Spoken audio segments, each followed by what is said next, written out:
If you're anxious about the world melting and burning away like 2 Peter 3 says, listen to this and I promise you'll be comforted. So 2 Peter 3 tells us what will happen when the end times comes. Today we're just going to be focused on the heavenly bodies that are going to be burned up and dissolved, or some translations say the heavenly elements that will be burned up and dissolved.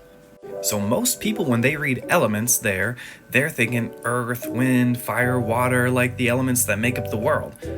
But that's not even remotely close to what this passage is talking about. The elements are actually just the elements of worship used during the Old Covenant system. So in Colossians 2:8 it says, "See to it that no one takes you captive by philosophy and empty deceit, according to human tradition, according to the elemental spirits of the world, and not according to Christ." This is not talking about earth, wind, fire, water. This is talking about the elements of worship, or the objects of worship used in the temple during the Old Covenant system.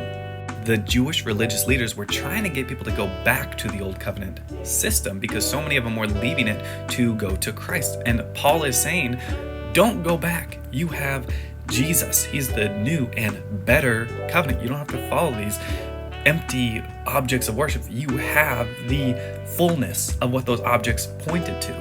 So Paul emphasizes this in verse 20 of Colossians.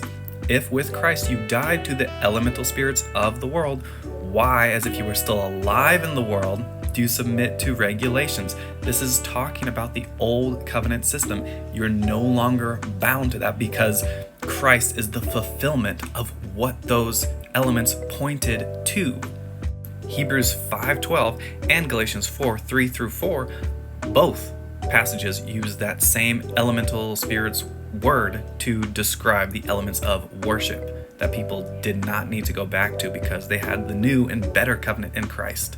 So when we're reading the Bible, let's make sure we're not being held captive by human tradition and interpreting the scriptures wrongly. Christ has set us free from all that. So let's make sure we honor him and read the Bible with a Hebraic mind and not a 21st century mind.